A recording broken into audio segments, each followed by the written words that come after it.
Wow, what up, y'all? This your boy DJ Rooster back at it again for some more Rooster Talk. That was a pretty good catch. I like that one. Fun fact, a lot of people get these confused for Buckeyes, but they're not Buckeyes. Even though I see the similarity. They are actually kukui nuts. See? Very sturdy. These things are way sturdier than I thought they were. There's a lot of backstory behind these I'm not going to get into. But they are definitely a special, they were passed out in a special situation. And I didn't even learn what the hell they were until after wearing them for a few months. And people will walk up and say, hey man, let me buy those from you. It's like, nah, it's like, hey, bro, dead relatives are left this, like we talking about. So don't you know what those are? Those are kukui nuts. And they do explain it to me. It's oh damn. Like apparently like kings and shit used to wear this. And it's like formal wear now, something like it's like wearing a Hawaiian tie-ish, you know what I'm saying?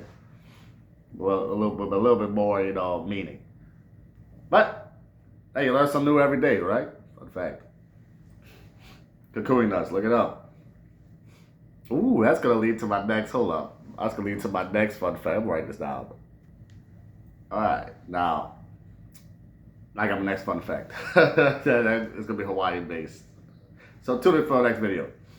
But y'all, I'm your boy DJ Rooster.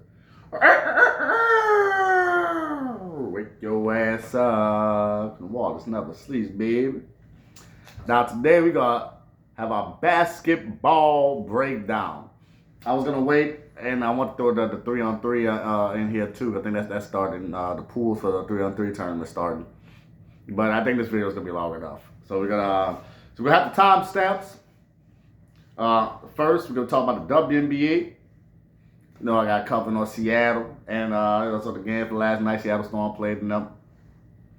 I'm gonna have the NBA talk after that. So if you want to slide there, then I'm gonna have the Pelicans talk at the end. This is my, finally my Pelicans video. A lot of noise with the Pelicans.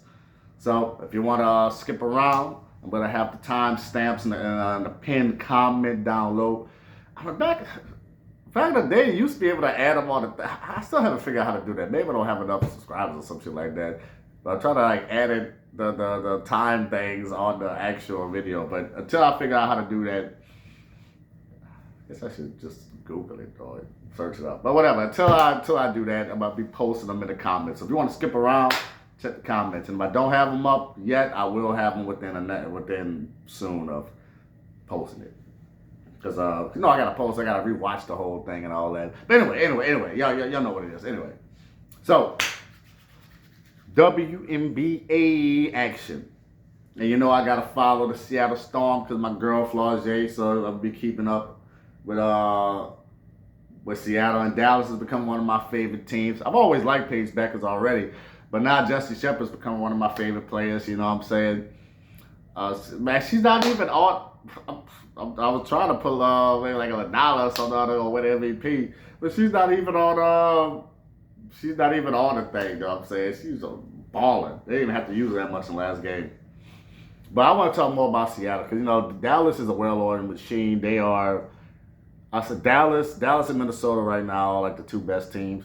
I still need to see more from the Aces, and I understand the Aces are the Aces. I get it. That's like accident. New England saying I need to see more from the New England Patriots back in the day. I get it. But you don't just put out those two awful performances that they did and get to claim the top right now. And I get it, you got Asia, you got all that. But right now, Dallas. And next year, the Dream's a weird team too now because the Dream's not a well-oiled machine. They're not. Defensively, they're amazing. They could get better. But the two well-oiled machines that I've really seen that's just going to blow everybody out now, Minnesota and Dallas. There might be someone else I'm missing, but so far those two teams have been blowing everybody out. So they've been working, and Dallas absolutely worked Asia and them. I saw Asia go head to head with Jessie Shepard. She took Asia's lunch. And your breakfast for the next day. Give me that. So And Asia popped back and said, look, she did a thing the next couple games. So I'm saying, let's see her. Well, not that next game, not a couple games. The next game she bounced back. So let's see. But Seattle, let's talk about Seattle, man. Seattle, y'all trash. I haven't been more disappointed in myself, you know what I'm saying, since I don't usually miss this hard on like a team because I didn't follow my metrics. One of my main metrics as well for judging, but then not really because the team was really good at first before they started implementing. Well, Malaga kind of messed up a little bit, but then they kind of got her back. And Malaga, she's another one. A lot of these international players that don't know how to play the game of basketball. Like, it's weird, dog. It's weird. It's like they play a whole different. They don't know where to position. They don't understand basketball positioning. You know, they're also out of position, and they lack certain skills. Because like Malaga looks like she's talented, but she can't really catch well. She's out of. They're not as good defensively as they should be. The defense is awful. And that hour girl, ever since they put her back in, the team is trash. And the coach, and I didn't realize it's the first year head coach, Sonia, whatever her name was, first year head coach. But I thought from how it looked, Lux was doing pretty good. The team was working well. But now all the bad signs, all the signs of a bad coach have been, popped up. She's developing players instead of the fucking team. That's what casuals want. Casuals, like with the Walls, we're going to talk about Fierce and them. Oh, Trade Jose was good, so Fierce could develop more. Stupid as shit. You don't just throw your rookies out there, to just go get minutes. That's not the most effective way. Like I said in my short, y'all should watch. It didn't get much traction. But y'all should go check it out. How they say, perfect practice makes perfect. That's not true. Because there's no such thing as perfect practice. Because what does that even mean? The best thing you can hope for is effective practice makes perfect. So when you're just out there running around like a chicken with your head cut off, you're not getting effective practice. None of these rookies are getting effective practice. You got the vets coming off the bench, and the rotation just garbage. They're trying to work this hour girl, and they're throwing away games to focus on one fucking player. And that's what casuals want, like the Pelicans to do. Oh, start Fears and start Queen so you get that. But you also want us to win.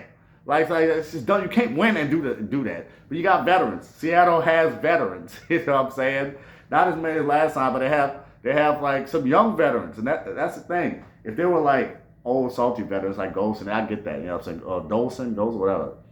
But they got players who've been in the league for a little bit who still need to grow. Zaya Cook needs to be getting more minutes. Freaking Natasha Heiderman needs to be like playing more. Like the Melbourne needs to be playing more. As Melbourne's not even all that great, to be honest with you, but you need to ease your rookies in, just throwing them in there. This team was talented enough, and then with the state of the W, they was talented enough to sneak in. The fucking Portland, they're doing good. The Mystics are even younger team, so there's no excuse. Sonya, and I didn't even know that they fired a black coach who was actually good to get this first year, no experience, nothing head coach in. And I realized that there was no black head coaches in the WNBA. That is the weirdest thing I've ever heard in my life. There's no black coaches in the WNBA. The league that's 70% black. It's freaking weird. And then people jump to, oh, why you got to bring the race thing? And now if you're one of those people, then you need to evaluate yourself, because if someone making an observation like this treated you that much, then you're probably racist. And here's what it is. Because the analogy I make is, because I bring this up partly into Portland, you know how the Fire, they got like all white players, and then like there was like a little controversy thing. They had 3 black players, and they cut all 3 of the black players pretty much at the same time. And it's definitely noticeable the league is mostly black, because once again, I'm a Matt dude. I understand how statistics work, Like, for something like that happening naturally in a league that's, hold up. So y'all have no idea that shit that be going on outside. I got some. All right, quick sidebar. So I was watching, I guess a bagworm had got in through my window, you know what I'm saying, before I started this video. And it was like on my wall, it kind of like climbing around. First I thought it was an ant, because it was like there's this little leaf looking thing and it was moving, and there was like a small thing at the top that was moving. I was like, the fuck is that? It looked weird as hell. And it was just kind of creeping around. It looked like an ant was trying to drag something around. So I have another video of that, of an ant like picking up a bug and like moving around. I tracked this thing for like 10 minutes, man. It was crazy. But I got closer and I looked. I was like, that's a bagworm. And the only reason I even like knew that because there was one on my door yesterday. It was outside, and it was like hanging down. It was propelled. I watched this thing propelled down, and then try to pull itself back up. And I was like, I've never seen a bagworm do that. I always just see them in the cocoon. You know, you just see the cocoons just laying around. You know, I've never seen one actually make its cocoon and maneuver in place, and it was tight. So I saw this one. I said, oh, damn, okay. That was a lot smaller than the one I was outside. It was flat. It was like flatter too.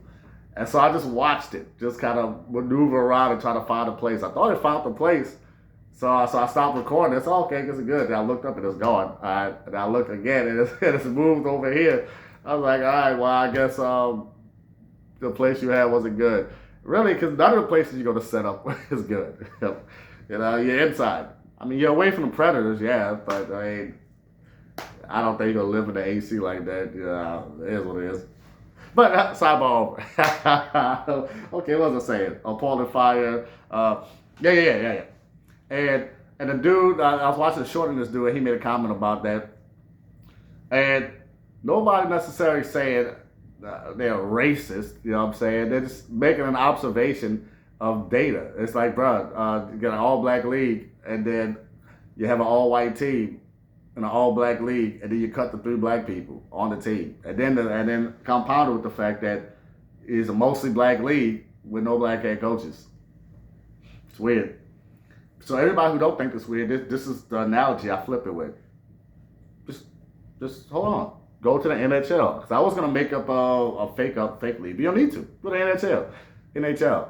If there was an NHL team that was all black, right now, let's say a team was just all black, and they had 3 white players, and they cut the only 3 white players on the team at the exact same time, don't you think people would at least ask some questions about what's going on?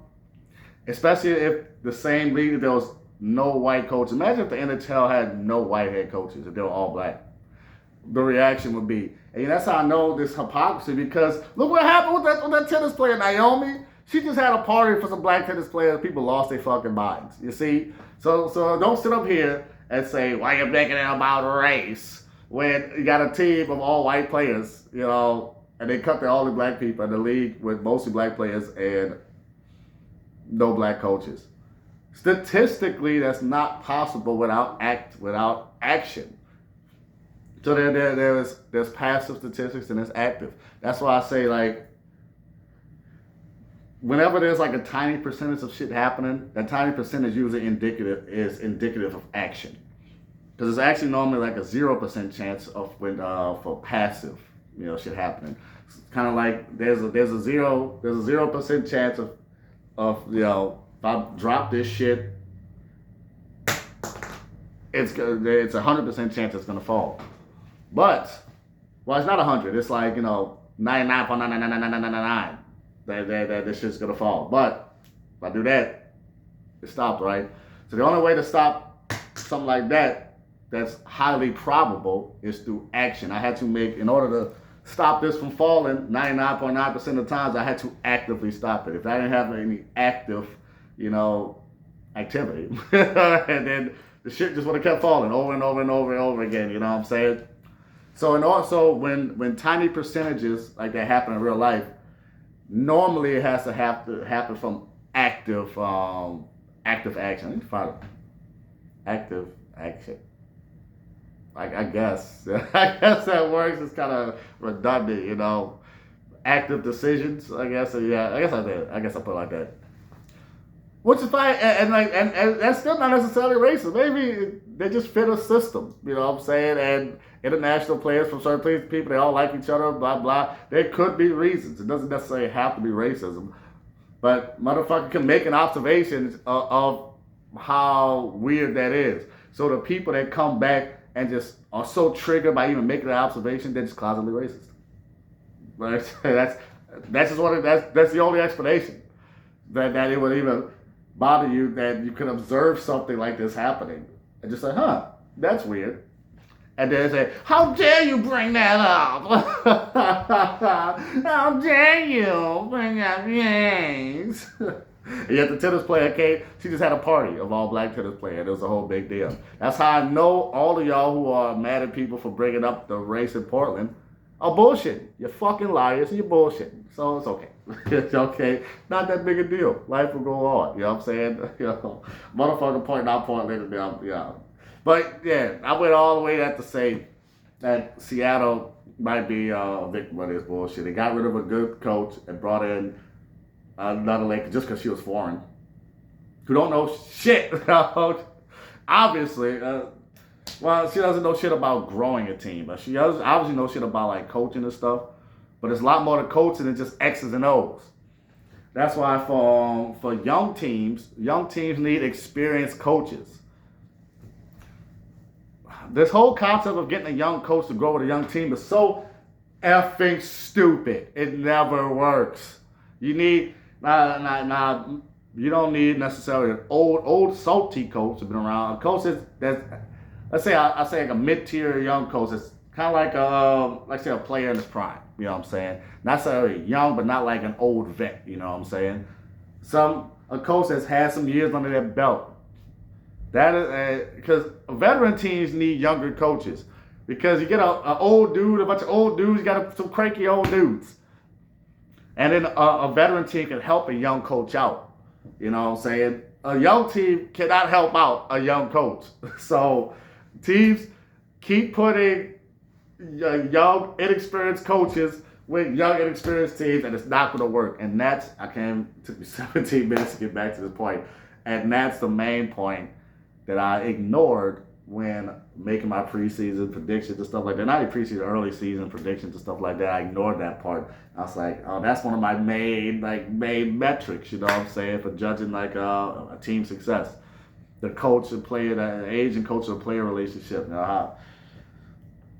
But the lady she just has this look of I'm good at what I do. You know what I'm saying? There's something about her look. She just looks like a good coach. I don't know. But I'm looking and saying, no. She might be a good X's and O's, but she don't know anything about building a system of success. You know what I'm saying? Success is not about individual successes. It's about building a system that passively generates success just from existing. So you don't have to actively keep putting energy into the thing. Once you build the system and it's self-perpetuating, it's going to generate success on its own. You know what I'm saying? You don't need to do much with it. That's in anything in life. So building a successful basketball team is more than just, knowing X's and O's. You need to know how to put the thing together and how to make so that they can work together naturally without you having to put so much work every second, every possession. Because every Seattle possession is work. Every single, it's like watching the Pelicans, you know what I'm saying, offense. Like, you got to fight hard for everything. I don't know why Hyde been, not playing. I know Hyde is small, but this is way too much chaos, and I will destroy the team. I'm just disappointed in Seattle. Seattle done, they're a bad team. All right, now let's get to the Mercury. The Mercury, they're so disappointing. They are an awful team. Awful team. Bonner, they leads. They have two. They're so bad the ref's been helping them out all year, and they still garbage. Apparently, they are the top three players that lead the league in free throws. Bonner and somebody. I forgot, but I can't read that. Whatever it is, Bonner and somebody lead the league in free throws, and they still garbage. This team is trash. They shouldn't be as trash, but they're trash. Sonya Citron has been so disappointing. She started off so well. Apparently that's what she does. But I became a Sonya Citron fan on Arrival watching her play. I was like, damn, Citron the ball. I like her. But so far she has been absolutely garbage. She'll be garbage. Now that they brought in some international players. She helped like save the team because they were on the nosedive. But that the international lady, she was good. I don't think she played much. But again, the team's still gelling, and they got absolutely obliterated yesterday. Who did they even play? I haven't read it out. Oh yeah, the Minnesota. Yeah, it's like Minnesota. Minnesota's gonna be. So they going to the finals, or at least the conference finals. Well-oiled machine. Olivia Miles is fucking nasty. God damn. So the passes she made, she has the possibility of becoming the GOAT. While she has all the tools. And she tries on defense. Her defense is gonna be getting better. Like son, she has all the potential to be a GOAT. God damn, her passing the field for the game, her manipulation of the defense, true point guard skills. Man, I love watching Olivia Miles play. And then I said they still got, I think, the official college yesterday isn't even back yet. But really, I don't care. She might make the team worse when they come back, to be honest with you. I haven't watched her play. But being gone for that long and trying to reintegrate, it's not the NBA where there's like 82 games. It's only 40 games. Honestly, if she does come back, I don't, but I've listened to her speak enough times so it feels as though her ego is way too big to accept a minimized role. When she come back, she needs to play like at most 10 minutes a game, and just support everybody else until because Kylie is not gonna be back in basketball shape for at least another like 4 months after she at least another 2 months after she come back. It takes that much time to get back into a rhythm. But here's what it is: Mercury's garbage. The halftime score for the Mercury game was damn near the final score of the Seattle game. Man, Seattle's so garbage. I don't understand why. I'm back on the Mercury, but I forgot to talk about Lexi Brown. Now, Lexi Brown not playing more. That's another one. I was like, son, play your veterans. She's a young vet. All your young vets, they have a bunch of young vets who need experience. That's it. You start off with your core, your base, your win condition, your base thing that you're doing. They don't have a base thing. It's just chaos. They just do it whatever. You need to have a base thing. And like start your veterans now. If you want to yank them early and work in the young players, yeah. But man, Lex Brown's been playing more. She's like one of the best shooters in the league. I'm not the best shooter, but no, she don't get no PT. She's also, she's bad at a lot of things, and all she really does is shoot. But that's why you rate. That's why you're training her for it, and that's how I know casuals and people who don't know basketball think rookies and second year players are the only ones who need to grow experience. You know what I'm saying? After that, that's why casuals get caught in this loop of tanking because after a couple of years they just forget about the player. They want something shiny and new. But no, players still learn all throughout the league, and it's up to you to help them make them better. Like Lexi Brown, Tasha Heidemann, and Melbourne and all them. Well, Melbourne's probably older. But a lot of these other players, is Melbourne older? She looks older. I don't really know how old she is, but she looks pretty old, But, yeah. And just like, the Mercury, they had a young team, So I don't even know what they got going on over there. But it seems like they still have more structure. Mercury still have more structure.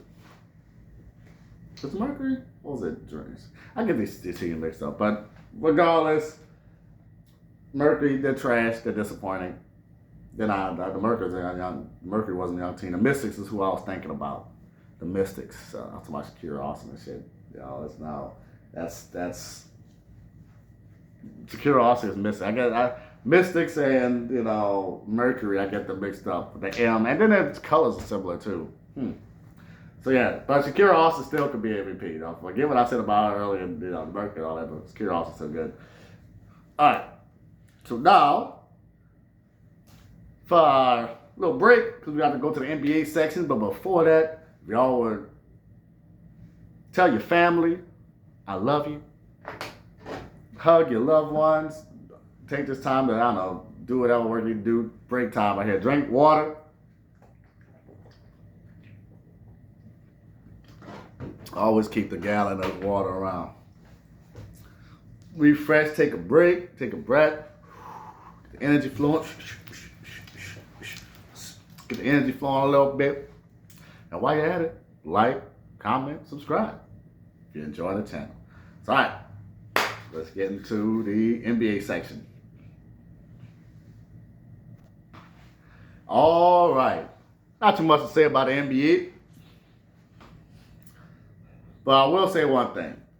The OKC people, as predicted, when a team loses, we get all blow it up and trade this guy, do that thing, and make all these changes. OKC is still the most talented team. Health would have got him. If AJ Mitchell and J Dub were playing, that's what was their thing. But also play style. I don't understand how no one has brought this up yet when they talk about OKC. It's not heliocentric. Shit doesn't work. They won the title, but they shouldn't have. So, if Halliburton doesn't go down, they do not win the title. They don't. They shouldn't have gone 7. Like 7 and all that. And the only way heliocentric offenses work is if, like OKC, the team is just that stacked. That's it. The team is that stacked, just like LeBron. I know that's. Tell you what it is. LeBron is overrated. He's always been a highly overrated player because he's padded his stats all his career with that heliocentric style. I said this like 2012. You heard me? I'm looking. I'm like, well, of course he's gonna have all the stats. He has the ball in his hand all game. And at the time, it was like, oh no, you're a hater. This, that, and the other. It's crazy. Everything I've said about LeBron for all my life is like true now.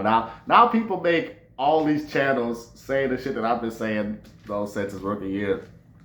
I was on the ESPN message boards battling by myself. You know what I'm saying? Well, we had a few of us. Man, them ESPN message board days were the truth, man. The trolls back then. We had to do LeBron's receding hairline, his hairline would go up. All the memes, man, the ESPN with the Facebook comments, that people still was trolling, then they got rid of comments altogether. And that shit had dropped. Man, ESPN engagement, I used to spend so much time on the message boards talking the truth about LeBron. Whenever I saw LeBron, when LeBron won Rookie of the Year over Melo, that's why I knew the fix was in. Because I'm a guy who builds his life off of pattern recognition. I observe data from reality, builds patterns, and conclusions from this. Not from my feelings. That's just how I've always been.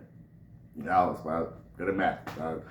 That's what math is: pattern recognition, logic, if this then this, probability management, you know, shapes and proportions. Not numbers. Numbers are just the tools by which you operate math. It's just a hammer. Math is shapes, proportions, logic, pattern recognition, probability management. That's what it is. So that's pattern recognition. This thing is happening. This thing has happened before, and this thing is happening now. So it's a pattern. You know what I'm saying? Still trying to figure out where that little bag worm went. They're looking over now and then. It's been moving all over the place. Hey, they got a lot of energy. Yeah, heliocentric shit don't work. And I say that because it also it lowers the effectiveness of everybody else on the team. Chet Holmgren is a victim of the heliocentric offense.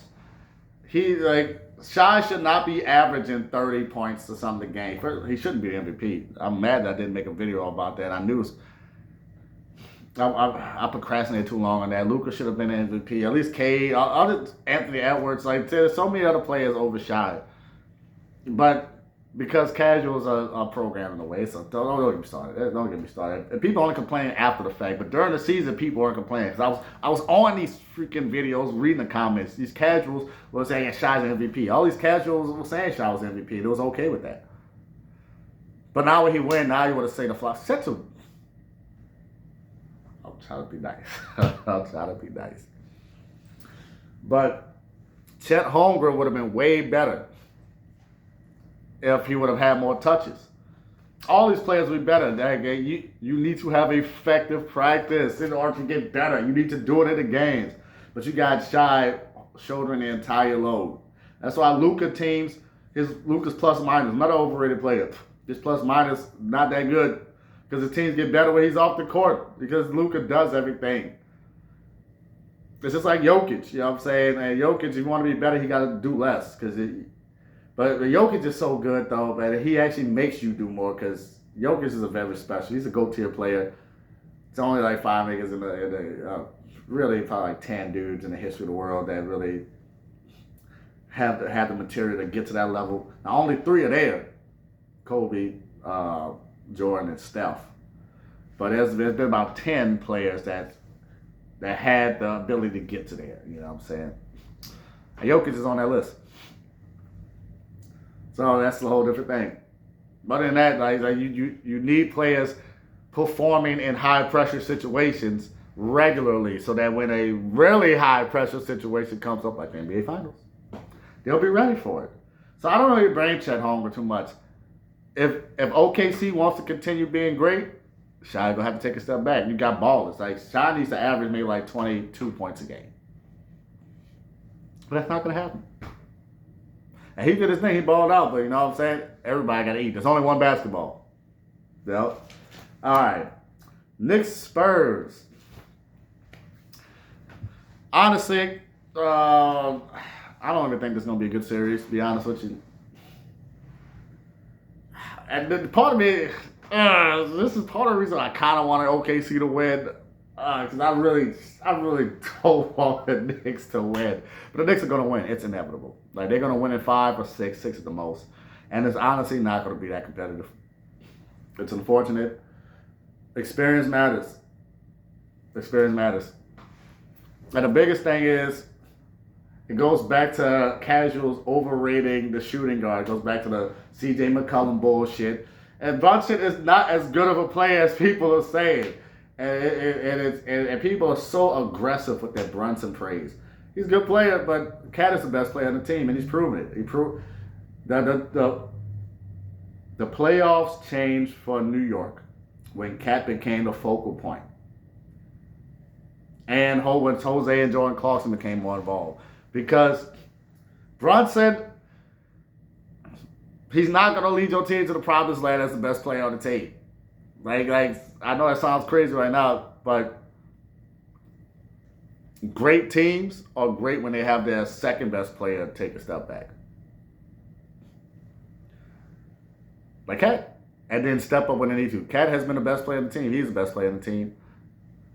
Period. And then you can disagree, and I know everybody will. But as I said to my friend, Peasy, you know what I'm saying, many, many years ago, when it comes to sports, I'm always eventually right.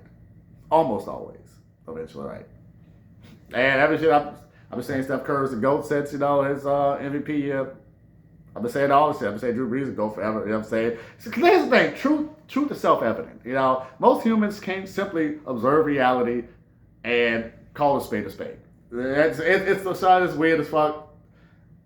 We filter information through so many biases, so many things, and yet we simply can't sit back and call a spade a spade.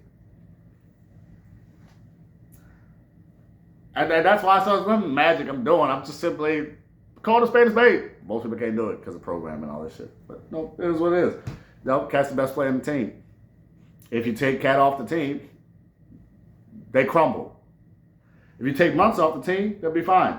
Because they got Jose, they got Jordan Clarkson, they got fucking guards, they got Shamit, they got who stepped up, they got OG Anunoby, they got the other dude, OG, they got a bunch of players. And I've even heard some Knicks fans say he was criticizing Brunson, but see, fans, they forget their criticism. They are a snapshot. It's like all good or all bad. The shit you said about Brunson still holds true.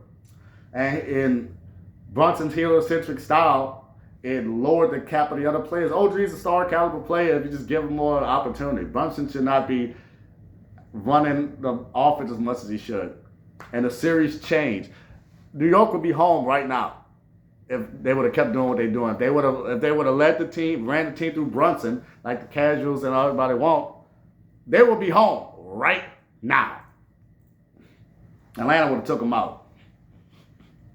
That's crazy though. Kuminga hates his son. I need to talk about Kuminga in a minute. But each time I see the Knicks win, I just think about Jim Parks, the stupid ass, and where he just what Kuminga said. He knows what he's saying normally, but about Kuminga, he's dumb as shit. And then he blamed the loss of Atlanta on Kuminga. I'm like, son, Atlanta was the only team that even took a game off of the Knicks. And I was like, Kuminga did more by himself than the entire rest of the Eastern Conference. You dumbasses still taking a shot at a 23-year-old bench player. That's how dumb niggas are. Dumb as fuck. So that's why when these same people tell you Cat's not the best player of the team, then I just laugh at it because y'all don't know shit. Most people don't know nothing because most people can't just simply look at a thing and call a spade a spade. That's it. How you feel about reality is irrelevant. And people we've been programmed, like y'all been programmed, to hate certain players. I hate Cat. Cat's one of the most disrespected players I've ever seen for no reason. He just be chilling. Like he never do anything wrong in the media. He living his life. But he gets meaned on, he gets disrespected. Like some people really disrespect this man. He's the best player on the team. You can argue otherwise, but you are objectively wrong. You can argue otherwise, but you are objectively wrong. I don't know where the accent came from. So, I'm FBA. Oh, dude. Oh, we get to that, you know what I'm saying? Open up a whole another can of worms on that one, you know what I'm saying? But, yeah, a lot of casuals tend to overrate two guards like CJ and, Brunson and stuff like that because how they look. They look good, you know what I'm saying? But they don't understand the overall effect on the team. And players like Jose Alvarado, you know what I'm saying, Jordan Clarkson, like dudes who can give that player a break. The thing is, like once they was able to give Brunson a break and not do too much, by playing these other players and having Cat do his thing, then the team took off. So Spurs are, and Cat's gonna abuse wnba. I mean, it is what it is. I think they spent so much emotional energy on OKC. I just don't think they have it in them. I don't think they have it. Now, the thing is more than just Cat, because they got Mitchell Robinson. Now the key is, will the Knicks play Mitchell Robinson and Cat at the same time? But the thing they have, because Cat's a natural power forward. He's always been a power forward. He's not a center. That's why he played so well in Minnesota. Minnesota should have kept him. Him and Rudy played so well together, the Twin Towers. But people always need a scapegoat. For some reason, casuals don't understand that somebody has to lose. A good team's going to lose. Just because you lose doesn't mean that the season was a failure or it was bad. You could run it back. Like they should have ran it back with Cat. Miranda was good too. I just don't know what happened this year. I just don't know what happened this year. But they should have kept Cat. All right. And there was one more thing I wanted to do. But anyway, that's it for the NBA section. Now, follow, subscribe, all the good things. Write your thoughts in the comments and all that. And now, we're coming up for our Pelican section. Stay tuned. All right. I just got that part out. It was so funny to tell you all that shit. I'm going to leave that in, so now you're going to wonder, what was he talking about? Context clues were in there. All right. Pelicans, yeah. So before we get to the Pelicans, I have to make this analogy, you know what I'm saying? Maybe. So one of the most important aspects of building anything, whether it's basketball or any form of competition, but chess is perfect for this analogy when it comes to role compression. That's all I have to say. That no matter what form of competition you're playing in, it's all the same thing. Forms of competition are all the same. You have a win condition, and you build your team around your win condition. You know what I'm saying? And how you evaluate any piece of a team, especially if you have to build a thing. Everything I've said, you need to take into account when team building. Like, I used to play Overwatch. I was one of the best Diva players in the country. Man, son, I'm this Overwatch one. Oh, my word. I was one with the character, man. The versatility, Diva was my Dormammu. Like, my MVC team, I was in my Virgil. I was known for my Virgil before. It's like, I know everybody's known for Virgil. But But I would start. I'll play point Virgil and put him second. You know what I'm saying? Like I was known for Virgil. No. I guess not Nova. Nova is like my character. Really. Like when I'm the only one in the group that will play Nova. When they say Nova, oh no, pop, oh, power the Nova Force. The Spencer come in, shoot, bionic arm. Yeah, come on with the Dr. Doom, OTG, pop, done. So, feeling the going days. But I still have to say, team construction. So it's going to be a long ass video, dog. But hey, we're all here for it. I understand how to build a team. It's a long story short, you know what I'm saying? And like I said, building an Overwatch team you need to have every role filled properly, you know. Yes, one character might be better than another overall in a vacuum, but if you need this for your team, that's what you need, you know what I'm saying? Yes, this character might be a top tier, you know what I'm saying? Same thing in Pokemon. How they talk about Wolf Glick. I'm like a Wolf Glick, Justin Wong type of dude, you know what I'm saying? And how Wolf, he's like, look, this is the thing I want to do. These are the pieces that go into the picture that I want to build. He doesn't take tier lists into account. Neither does Justin Wong, you know what I'm saying? All the greats. So I watched Combo Fiend run up with She-Hulk, you heard me? Like, son, Justin Wong with Storm and Akuma, you know what I'm saying? Win. Great, like the top players, like, they know what to do with low tiers. And the equivalent to that in NBA, basketball talk, is names on the fucking jersey. So when you're building a team, just don't look at the name on the jersey. Look at what they could do and the roles they could fulfill. With Wolf Glick, the Pokemon champion, the go-to Pokemon, where he fucking put Raichu on his team. It's like, oh wow, low tier, you got Raichu, what? And like, well, Raichu filled the role that he needed. Because most people, they start filtering their process by tier list. Just like when sports players, they start filtering their team construction with names, with people they know. Oh, I need some players I know of, I heard of, instead of looking at them and evaluating what they could do and determining their total value from that. That's why Wolf the GOAT. And that's like if Wolf thinks like a high tier fighting game player. No, that's why of all the forms of competition, fighting games is the closest thing to like actual sports. That's why I love fighting games so much. Like it's the closest thing to actual sports. Like the real time is you and this other motherfucker. You know what I'm saying? It's like the real time, the reaction is just the mindset of the players involved. Scrub quotes is a fucking fighting game thing.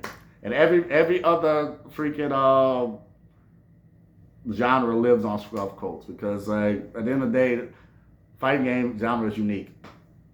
It's the closest thing to sports, like actual like physical sports. So when you're building a team, don't look at the name of the jersey.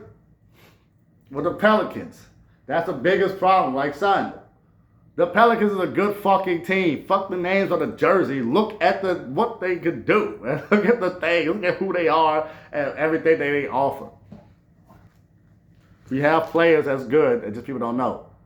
But if you say them individually, people are like, yeah, it's good. But they still have to fix their lips to say the Pelicans aren't a good team. It's stupid. This team is good. And if you don't think so, then your eyes just don't work and you shouldn't even be in a basketball sphere. So let's break it down. Let's start off with the core four. Trey Murphy, Herb Jones, Jeremiah Fears, and Queen. No one would argue that these four players are bad. Everyone knows that these four players are starting caliber players. I think Herb's a little overrated. But outside of New Orleans, and New Orleans fans actually kind of feel that way about Herb too. But outside New Orleans, hey, Herb has high stock, so we could have been traded him for something good. But even if we keep him, he's still a high variable player. He provides value. Trey, Fears, and Queen. So that's already four. You start five players. You got four players that team with walls. So you're gonna blow up the team to hope for what? For players that you already got. And Fields and Queens are going to their second year. So their potential is high as hell. Herb and Trey are still young, they can still grow. You got the scorers. And then after those four, now you got the one. You got your number one option in Saddiq Bey. This is my biggest gripe with the Pelicans fans, the Pelicans and media, Pelicans, everyone. And that's why that long section I went through to explain for this one guy. I did everything for this one guy. So I did all this. I did all my background of knowing how to build teams, build shit. And you have to know how to evaluate players by, not just players, but in any form of competition by total value. Like the queen in chess has the highest total value because it's the highest roll compression. Now I'm back to roll compression. You take a bunch of things that you need and condense it to a player. That's what a player is. That's what a position is. You know what I'm saying? I need a bunch of stuff. Like a queen could do all these things into one piece.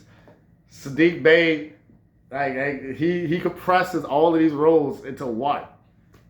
For your, as far as your offensive player goes. So he's like the perfect offensive player to make it your number one option. Trey Murphy ain't a number one option. He's not even a number two. Trey Murphy is a number three option guy. If Trey Murphy is your number two option, your team is not going nowhere. Is what it is. But here's the thing. We have a number one. We have a number one. If you don't think Saddiq Bey is a NBA number one option, then you just don't know basketball.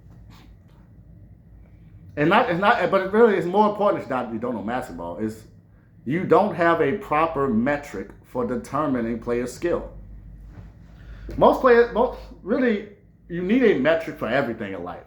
Really, like what metric are you using to determine right and wrong?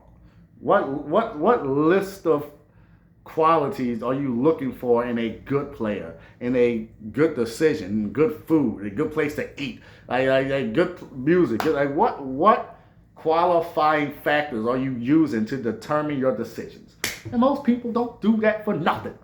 So it's aggravating. So it stresses me out so much because life would be so easier for people. They could just do that. Right? So if I ask people what's your metric for anything, and most don't have an answer because they don't have one. So you shouldn't be here trying to tell me who's good or bad, but you don't even know how to determine who's good or bad. Saddiq Bey is a number one option. You have the team that you need. People keep talking about Zion this, Zion that. I don't give a fuck about Zion. Stop trying. Whoo! Saddiq Bey is the dude. Build around him. Actually, you don't need to build around him. It's already built. The team is built already. I said, just take the team and fucking go. Saddiq Bey is the ex. I don't want to hear no shit about the CJ trade. I don't want to hear nothing. CJ is garbage. Saddiq Bey, I don't care about Jordan Poole. We got Saddiq Bey in the trade. I don't give a fuck if Jordan Poole don't play another minute for the motherfucking Pelicans. Saddiq Bey is a number one option. He is a top 32 player in this league. Whether you can believe it or not. You can believe it or not. I mean, not top 32 because some teams do have more than one first option. Some teams do have multiple first options. So, but he's at least in that realm because the first option is the best player on the team. There's 30 teams. Yeah, that's what I say 32. Give like a couple of teams that have two first options. You know what I'm saying? But yeah, he hits all of our buzzer beaters like buzzer beating shots. That alone is a skill that is such a rare skill, and that's indicative of mindset. You need a mindset like that. A motherfucker who ain't scared. Clock ticking down, give me that. Saddiq Bey has bailed us out of so many bombs, like so many what they call it, the hot potato passes, bomb clock. They call it something, the bomb ball. I forget, it's something. When in the shot clock, it's at the end of the shot clock, and somebody got to put a shot up. Deep threes, no bitches, whoop, swishing. Son Saddiq Bey making a primary option. He should be the number one. He should take the number one shots on the team every game. Period. I think he needs to get better at passing. Yes, Saddiq Bey's number one option. All right, now let's go down. So that's 5. So we got 5 starting caliber players already. And we're just getting started. And now we got the next tier. We got the polarizing players. So we got your 3 polarizing players, and well, actually, I don't know if they're polarizing that team. Yes, I don't know why I didn't even know for that. Zion, Jordan Poole, and Kevon Looney. And all 3 are polarizing for very different reasons. Looney is like the least polarizing, but he's polarizing for like basketball reasons. It's like, how do we fit him in? It's like he can definitely give you value if he's playing, and there's just certain things he does like that the other players that don't do. But like, it's just hard to try to. He's weird. He's a weird player. Honestly, I probably should have put Looney and Peavy in the same kind of category. Honestly, yeah, I think about it. Yeah, I'll put because I'm gonna talk about Peavy later. So yeah, Looney and Peavy gonna be in the same kind of. Yeah, they're like they can provide value if they're there, but like they're just kind of there. Yeah, they're in a there tier. If you play them, it's fine. If you don't, it's also fine. Peavy, his torso is just too short for his body. It's weird. If his torso was a little bigger, I'd be like, yeah. But he got these long ass legs and arms with a tiny ass torso. It's just like, damn, his build doesn't do him any favors. But so they're the okay players. So for them, you don't even count them in the thing. So whatever. Boom. So your polarizing players, Zion and Poole, both can provide a lot of value, like high value players. Whereas PV and Looney are more like low upside, but also low downside. So yeah, those two are in their own category. Zion and Poole, they can provide massive value, but also massive lower value. Now Zion has a much higher floor than Poole. But Poole provides, he's the point guard player. And Poole would be good for the team if you could actually keep his dumb shit down.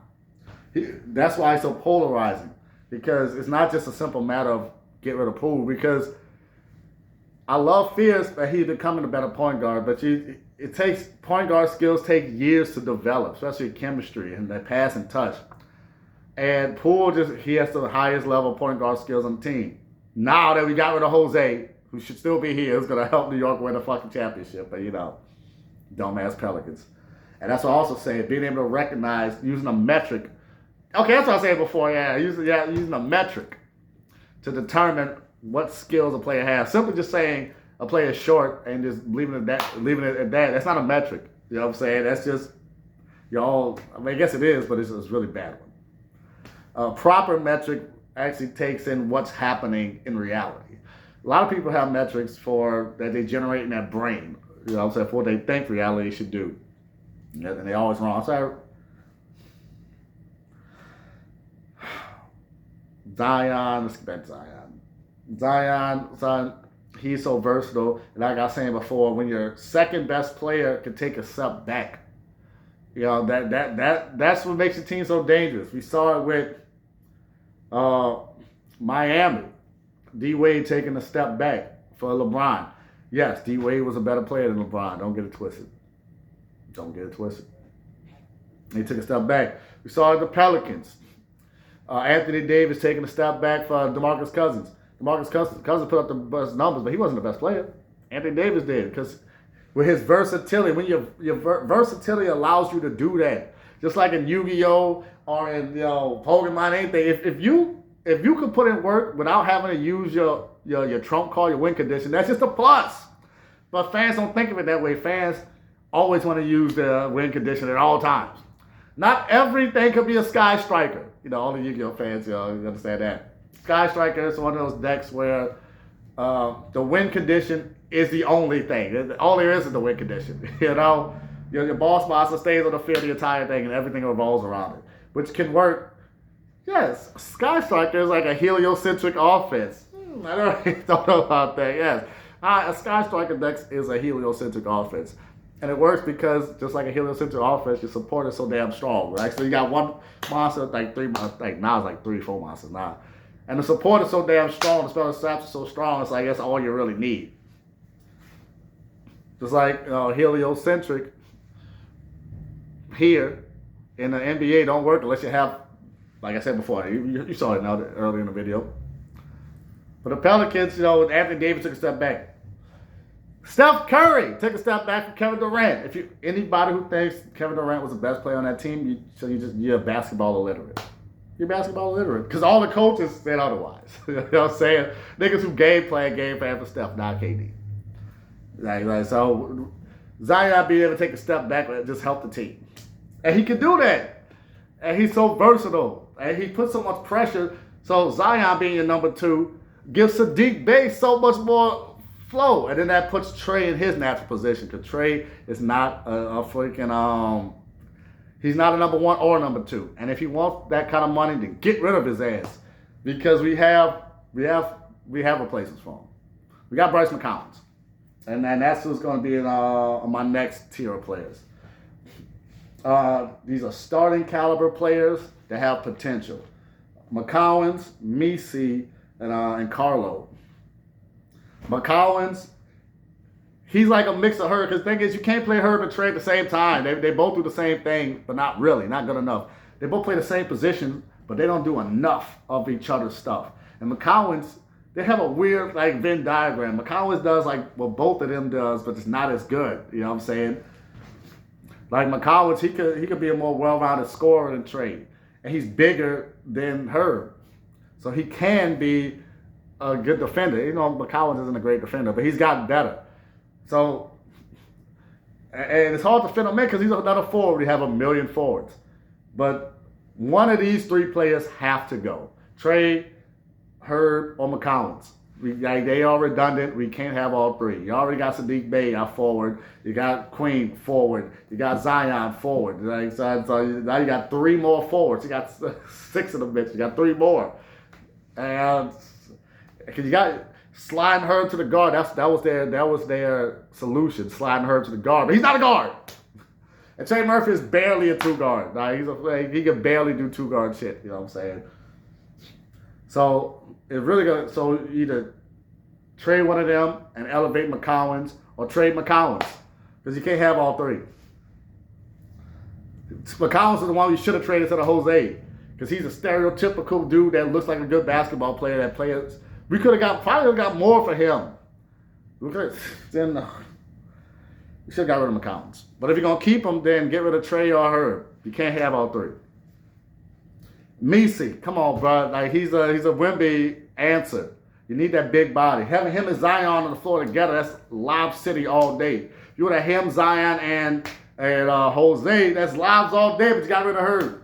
Not Jose. So you need a point guard. That's why you can't play Herb at the point, because you need a true point guard. So you're going to have to play Poole. Or, I had this other player. I added him late. Next player in this list is DeJounte Murray. So it's Misi, McCollins, Carlo, DeJounte Murray. And DeJounte Murray, he's older. And I'll put him in the potential tier too, because he's coming off injury and he really hasn't looked good for the Pelicans. So it's like he's such a big question mark. Like he looked okay when he came back for a stretch, but then he doesn't do all the things Jose does.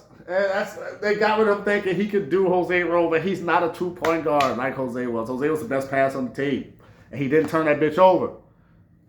And he was a good defender. So they figured DeJounte Murray would just do what Jose does, but he's the closest to Jose. He could kind of do it, but he takes too many shots. For this team, we have scorers all over the team. You need a point guard who's not going to take shots, like Jose.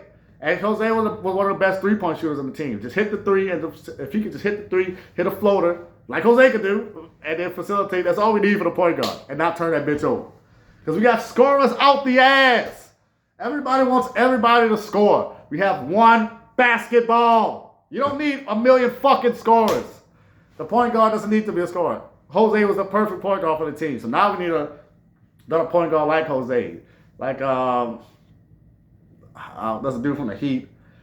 I don't know, maybe Peyton Pritchard or some shit like that, because he can hit the 3. But he doesn't have the point guard skill. But Jose was a passer, man. You know how I feel about passing, the most important skill of the game, and ball handling.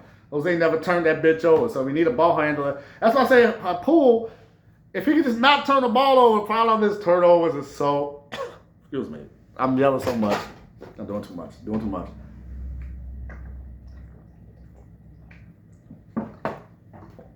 Way too much.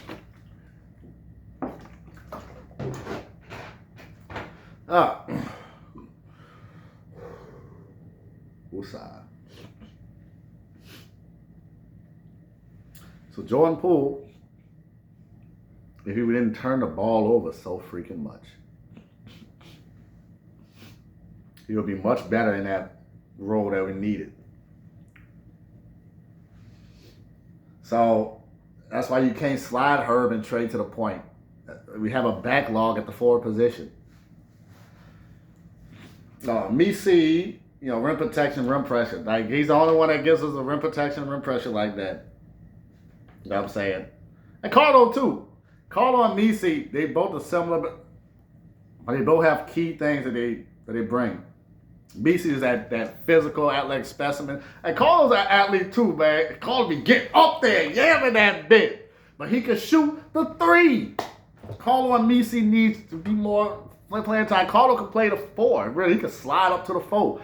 Really, his natural position is really more of a four. Like, I don't like him guarding bigs. I'd much rather him at the four. Or even the three. He's versatile. But our dumbass coach didn't use him that much because, Willie Green would have, but Pelicans fans hate Willie Green because don't. Borrego was such a worse coach. Just use your bigs. And we're good. Carlo, DeJounte Murray, McConway, went over all of them. So it's really going to... DeJounte Murray is really the biggest X factor on the team. Because the point guard position is the biggest X factor. We had it. I'm going to keep saying no matter how tired you get of it. So if somebody watches this and sends it to the Pelicans or some shit like this, so that they can know point guard play and why point guard play is so important, because it puts everybody to their proper positions. Even if Jose was a scorer, simply having him on the court puts everybody else in their proper position. Having a 2-point guard like DeJounte Murray, if he's playing 2-point guard, put him in his proper position. But there are times when DeJounte gets too much shoot happy. Like son, this team needs a point guard that does not need to shoot the ball. Because we got scores everywhere. All right, so I guess finally coming to the end. Trade to, I said PV and we already talked about PV and Looney. They're like tradables, tradables. Just like pieces they might go somewhere or not is whatever. But we only have one trash tier player, and that's Jordan Hawkins. I'm so disappointed in Jordan Hawkins. Like, you've been in the league too long, and you don't do nothing. That the league is too talented now. So he would have been a good player back in the early 2000s, 90s. He would have had a role then, because specialists were allowed to exist back then. Specialists cannot exist now. He's a specialist, and the league is too talented for a player that does nothing other than shoot. That's why I see Cam Thomas got waived. Like, Cam Thomas would have been a beast back in the day. Reggie Miller couldn't defend shit. A lot of them dudes, they talk all that shit, but a lot of these shooters back then weren't defending nothing. Steve Kerr wasn't defending nothing. The fuck you talking about? Kyle Korver wasn't defending nothing. The fuck you talking about? And Kyle Korver was actually nice though, but he offered more on the offensive side. He could play make. He could put the ball on the floor. Kyle Korver was a better player than Steve Kerr, but now Steve Kerr, he played with Jordan, so the best. Like, Kyle Korver doesn't get the respect that he deserves, but he wasn't a defender either. But he'd be able to play more because he could do other stuff. Jordan Hawkins can't do shit. He can rebound a little bit, and he's good. He's good at blocks. Which is a good thing. People like to discredit steals and blocks for bad defensive players. But it's like he's not good defensively, but he can get some steals and blocks. But that's how you mitigate that, because the point of defense is to stop the possession. So if you stop the possession, you made a defensive play. And if you can do that consistently, that's part of your defense. But people, their metrics are fucked up. They say defense is only this. But even with that said, he's still not good enough defensively. But the worst thing about Jordan Hawkins is that his ball handling. He's a good handler, but he has good handles, but he's not a great ball handler as far as like maneuvering the offense and shit. Like son, you should have been a point guard by now. And you would have had a spot in the team. If you could run the offense and pass it. He's not a good passer. Son, he's small as shit. You're not bodying up nobody. He could yammer. He's an athlete. So I don't know why you haven't put on size after all these years. Like, so why? It don't make no sense. All right. So Jordan Hawkins is the most disappointing thing. Like, so he's a shooter. If you could get him on the floor, he can provide value. But he don't do nothing else. So he can't get in the rhythm. You can't put him in. You can't reach 5 minutes for him. Hawkins so disappointing. All right, so to end this off, we're going to go with the starting 5 that we should be running and our players that we should be running. So, coach, if you listen to this part, new coach, if you just do this, the team will be good. Team's going to make playoffs. Starting 5's got to be DeJounte Murray, Trey Murphy, Sadiq Bey at the 3, Zion at the 4, Meese at the 5. That's your starting 5. Once again, we'll see if DeJounte could, bring the scoring. Because once again, Trey, Bey, and Zion. But that's why Zion and Meese. This is actually the best. I'm looking at, man, this lineup right here is the best, most versatile lineup. Because you got your 2 scorers in Trey and Bey. You got your 2 optional scorers in Zion and Murphy. That if these 2 are slipping, they could step it up. And then you got your rim protector and clean up dirty work guy in Meese. That's the lineup. That's the starting lineup. I don't want to hear shit about Fears and Queen. Like, it's okay to have good players come off the bench. Casuals, once again, New Orleans is mostly casuals. So a lot of stuff that they're going to say is like, oh, they need to be starting. They just think you have to start in order to be a good player. Like, good players can come off the bench. Queen and Fears, you come off the bench. This is your starting lineup. And our next five, Poole, Fears, Herb, Queen, and Carlo. Also pretty good rotation. Not as sound, not as big. You know what I'm saying? Because that starting 5 got huge. Especially now that, like, with me and them, I've been saying we run 2 centers. Back, if I had my channel then, I was saying we should have ran Jonas Valanciunas and Larry Nance together. Larry Nance ain't a fucking center. If you run them 2 together, and Larry Nance, they complement each other so much. They have 2 facilitators, both of them really good playmakers, sneaky, crafty players. And then you had scorers. You had Brandon Ingram, Zion, and CJ, who's all fucking scorers. So why not play the dudes who won't play? Like, league is stupid. All the people who run organizations are dumb. All because of Steph Curry to go. Another reason why Steph Curry is to go. Steph Curry made the entire league play inefficient basketball because they thought it was the system and not Steph fucking Curry. Oh, small ball didn't work because of Steph fucking Curry. And the Heat. The Heat were technically the first ones to really run the small ball with Chris Bosh at the 5. Really succeed, but once again, that team was stacked. Anything they did was going to win. They still lost. They still lost the first time.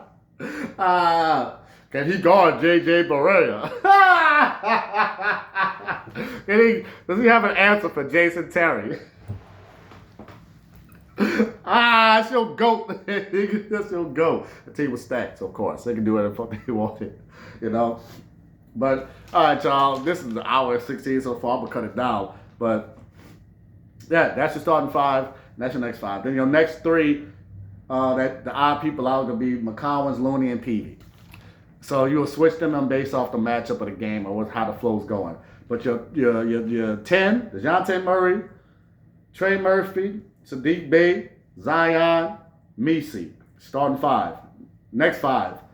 Jordan Poole, Fears at the 2, Herb at the 3, Queen at the 4, Carl at the 5. That's it. I don't want to hear no deviation. That's it. I don't want to hear no deviation from nothing. And then you apply, and then like I said, McCollins, Looney, and Peavy, just use them as there is. I don't give a fuck about the new players. Like that, we don't need new players. We don't need nothing. This is the team. This is the team. All right, y'all. That was a lot to get through. Man, my stomach is rumbling. I pushed through that last part. But all right, y'all. I'm your boy DJ Rooster. And if there's anything else, I'm going to make another addendum. I'm sure there's always something I always forget. But like, follow, subscribe, do the things. Y'all have a great day. I'm your boy Rooster. I got to go. Wake your ass up. No, it's never sleeps. Yeah.